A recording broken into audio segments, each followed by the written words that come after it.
Irrigation శాఖపై CM Revanth Reddy ఉన్నత స్థాయి సమీక్ష సమావేశం నిర్వహించారు. తుమ్మిడిహెట్టి బ్యారేజ్ నిర్మాణం వేగవంతం చేయాలని ఈ సందర్భంగా అధికారులను సీఎం రేవంత్ రెడ్డి ఆదేశించారు. తుమ్మిడిహెట్టి బ్యారేజ్ ఎత్తుపై ఇంజనీర్ల పవర్ పాయింట్ ప్రజెంటేషన్ ఇచ్చారు. 150 మీటర్ల ఎత్తుతో ప్రాజెక్టును నిర్మించడం ఉత్తమమని నిపుణులు సూచించారు. 150 మీటర్ల ఎత్తులో 100 టీఎంసీల నీటిని వినియోగ సాధ్యమని తెలిపారు. ప్రాణహిత చేవెళ్ల ప్రాజెక్టుకు ఇప్పటికే 11,000 కోట్ల రూపాయలు ఖర్చు చేశారని అధికారులు చేశారు. ఇక 71.5 కిలోమీటర్ల కాలువ నిర్మాణం పూర్తయిందని సీఎంకు తెలిపారు అధికారులు. తుమ్మిడిహెట్టి బ్యారేజ్ పై మహారాష్ట్రతో చర్చలు జరపాలని అధికారులను సీఎం రేవంత్ రెడ్డి ఆదేశించారు.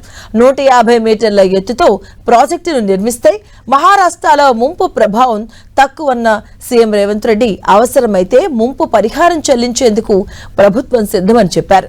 తుమ్మిడిహెట్టిపై కేంద్ర మంత్రి కిషన్ రెడ్డి లేఖ రాయాలని సీఎం రేవంత్ నిర్ణయించారు.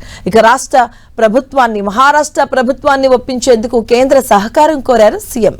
అలాగే తుమ్మిడిహెట్టి ప్రాజెక్టుతో ఆదిలాబాద్ సహా మెట్ట ప్రాంతాలకు సాగు తాగునీరు అందుతుందన్నారు. శ్రీపాద ఎల్లంపల్లి రిజర్వాయర్ కు గ్రావిటీ ద్వారా నీరు తీసుకురావచ్చని చెప్పారు. మేడిగడ్డ బ్యారేజ్ జియో టెస్టింగ్ పనులు వేగవంతం చేయాలని, వర్షాల కంటే ముందే పనులు పూర్తి చేయాలని అధికారులను సీఎం రేవంత్ రెడ్డి ఆదేశించారు.